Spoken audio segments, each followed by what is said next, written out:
से बाद आपके साथ एक पॉडकास्ट हो रहा है एंड ऑलवेज अ प्लेजर। बड़ा अच्छा लगता है आपसे डिस्कशन करके, और हमारी ऑफ कैमरा तो बहुत होती हैं। हाँ जी, तो मैंने कहा व्हाई नॉट ऑन कैमरा, इंशाल्लाह लोगों का भी फ़ायदा हो। हमारी ऑफ कैमरा वॉक्स काफ़ी होती हैं। Yes. वॉकिंग एंड डिस्कशन, ये बेस्ट कॉम्बो है, वॉकिंग एंड डिस्कशन। आपके साथ इसीलिए मज़ा आता है। अल्लाह ताला बरकत दे माशाल्लाह आपको। अहमद भाई, अक्सर हम अपनी स्टोरी ऑफ चेंज का जिक्र करते हैं, और बहुत से यंगस्टर्स भी आजकल, आपको पता है कि ये एक वो ट्रेंड भी है, और ठीक है, मैं इसको वो नहीं समझता मायूब। अच्छी बात है कोई इंस्पायर हो जाए आपकी स्टोरी ऑफ चेंज से, बट उसमें एक चीज़ हम मिस कर जाते हैं जो आपने इस तरफ तवज्जो दिलाई थी। इनफैक्ट इस पॉडकास्ट के पीछे इंस्पिरेशन भी वही है जो अभी आपने माशाल्लाह मौलवी विद एन एटीट्यूड पॉडकास्ट में ज़िक्र किया, पेरेंट्स के रोल का, स्पेशली फादर के रोल का। कि हम अक्सर स्टोरी सुना रहे होते हैं ना, मैंने ये किया फिर ये हुआ, और मतलब उसमें मी बहुत होता है कि maybe I did something great, but we forget कि कितनी दुआएं, कितनी मेहनतें उसके पीछे पेरेंट्स की। यानी मैं भी आपको बताऊंगा इंशाल्लाह मेरी मदर का रोल, फादर का भी, बट उसमें आपने स्पेसिफिकली अपने फादर का माशाल्लाह जिक्र किया। अल्लाह उनकी हिफाजत करें। आई विल लाइक कि हम आज जो है ना ये पॉडकास्ट डेडिकेट करें पेरेंट्स के एफर्ट को, स्पेशली मेन हमारी सोसाइटी में उनका रोल जो है, और they are very underappreciated, parents in general, but man, मैं आपको बता रहा हूँ अहमद भाई, फेमिनिज़म का दौर है, वुमेन राइट्स पे बहुत बात होती है, और ठीक है होनी चाहिए, मैं इसका इनकार नहीं करता, but man, specially middle class man, बहुत अंडर अप्रिशिएटेड हैं। मतलब जॉब्स करते हैं, झिड़कें खाते हैं ऑफिसेज की, घर आते हैं प्रेशर में, घर को भी मैनेज करते हैं। तो आई विल लाइक कि आप इस पे इंशाल्लाह I want to discuss with you.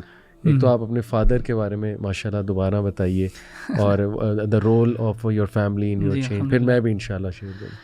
Ali भाई, ये ना जो स्टोरी ऑफ चेंज है ना, अक्सर लोग पूछते भी हैं और हम भी बयान करते हैं। ज़ाहिर है एक कॉन्शियस डिसीजन थी आपकी ज़िंदगी में भी, मेरी ज़िंदगी में भी, जहाँ पे हमने डिसाइड किया कि इस्लाम को हमने, या अल्लाह सुब्हानहू व तआला को हमने प्रायोरिटाइज़ करना है, फोर फ्रंट पर रखना है।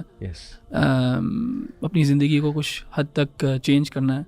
यानी मैं अगर अपनी बात करूँ तो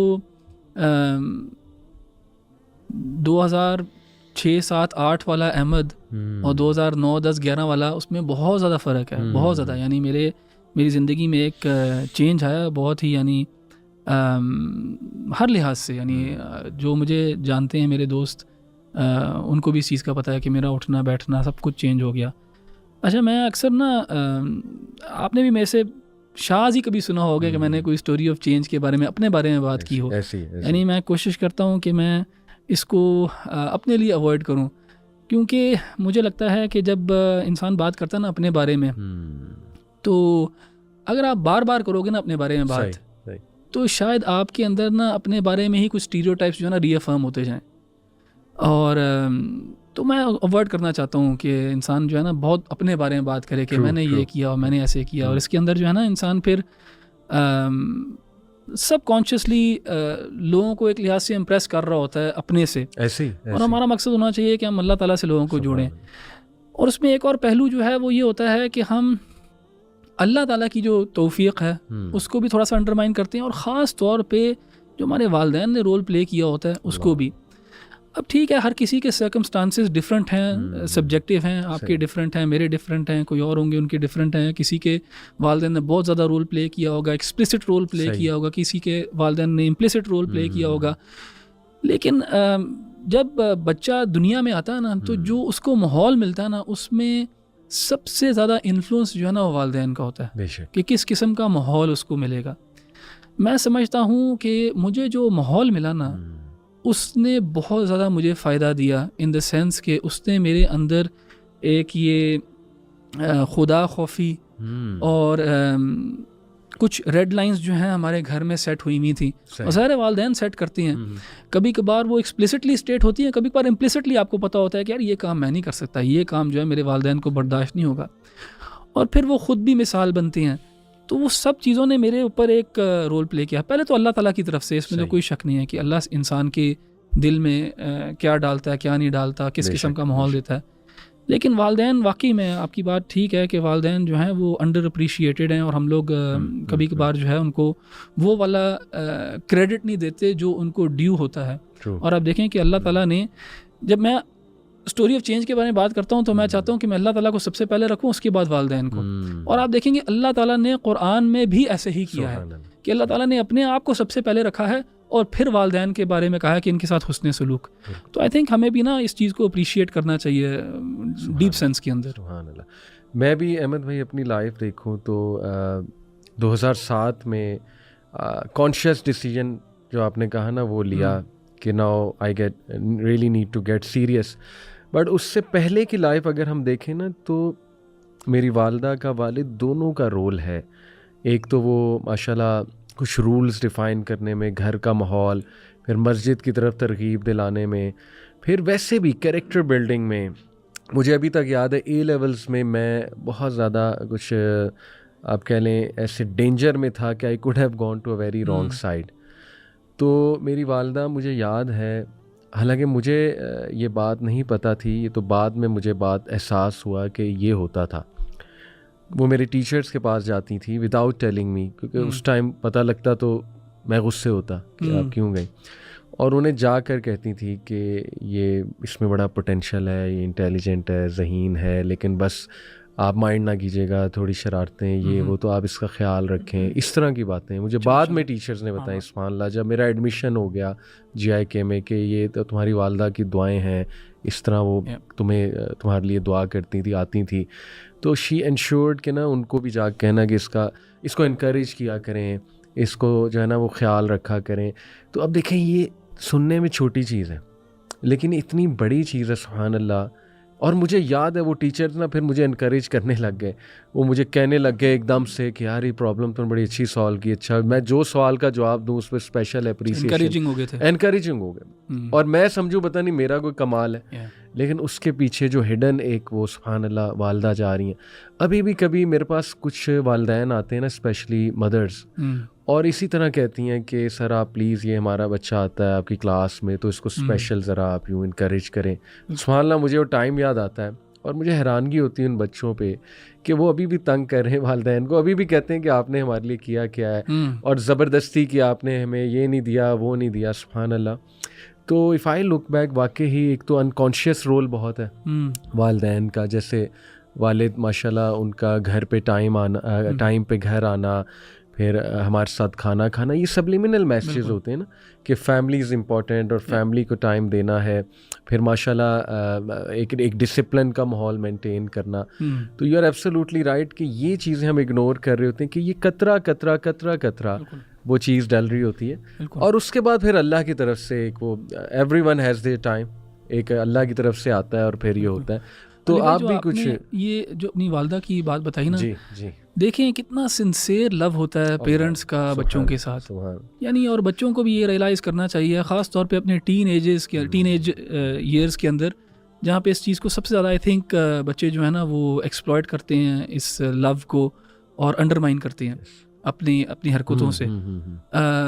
वालिदैन का जो लव है ना अपने बच्चों के साथ, उससे ज़्यादा प्योर और सिंसियर कोई प्यार नहीं है। बिल्कुल। और यानी आपके दोस्त, आपके एनीवन एंड एवरीवन जो हैं, दे शुड कम सेकंड, क्योंकि जो what concern the parent has for their child, वो हम एक्सपीरियंस नहीं कर सकते जब तक कि हम खुद पेरेंट ना बने। और ये हकीकत है कि जब इंसान खुद पेरेंट बन जाता है तो वो उसको सेंस भी करता है। अब देखें ना, आपकी वालदा आपके बारे में इतना कंसर्न है कि she is going out of her way, speaking to those teachers, उनसे अपोलोजाइज भी कर रही हैं, रिक्वेस्ट भी कर रही हैं, अपने आप को नीचे कर रही हैं। और वालिदैन का जो है ना, उनकी पूरी ज़िंदगी जो है वो ये है सैक्रिफाइस अपनी औलाद के लिए। माँ का सैक्रिफाइस तो शुरू हो जाता है, अभी हम जिंदगी, हमने सांस भी नहीं लिया होता, अभी हम दुनिया में नहीं आते तो माँ जो है वो सैक्रिफाइस करने लग जाती है, अपनी रातों को सैक्रिफाइस करती है, अपनी सेहत को सैक्रिफाइस करती है, उसकी बॉडी चेंज होती है। यानी एक औरत जो है वो बहुत कॉन्शियस होती है अपने फिगर, अपने लुक्स के बारे में, वो परमानेंटली उसको सैक्रिफाइस कर देती है कि जब चाइल्ड बर्थ के बाद उसके प्रोपोर्शंस चेंज होते हैं तो वो खुशी से करती है औलाद के लिए। यानी अभी इंसान आया नहीं होता तो उसने पहली तकलीफ देना शुरू की होती है वालिदैन को, और वालिदैन जो है वो खुशी से इस चीज़ को एक्सेप्ट करते हैं। तो ये असल जो प्यार है ना, लव जो है ना, वो डिटर्मिन होता है सैक्रिफाइस से। कितना आप सैक्रिफाइस करते हो अपने बिलवड के लिए उतना आप उससे प्यार करते हो। यानी अल्लाह ताला से भी अगर हम दावा करते हैं ना अल्लाह ताला से मोहब्बत का, तो मोहब्बत का सबूत जो है वो सिर्फ ज़बान या दिल का इकरार नहीं है, वो है कि इंसान सेक्रीफाइस कितना करता है अपने अमल से।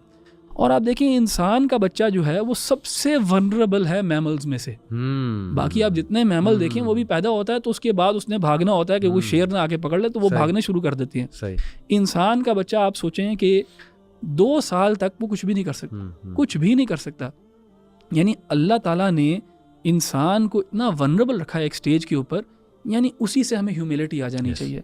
यानी जो वालदा करती है बच्चे के लिए उन इनिशियल स्टेजेस के अंदर, यानी उसके डाइपर्स चेंज करने से लेके खाना खिलाने में सारी रात जागे रहने से, यानी बच्चा जो है छोटा वो 8 घंटे की नींद नहीं लेता, लेकिन वालदा जो है वो उसके साथ जागती है, अपनी हर चीज़ सेक्रीफाइस करती है।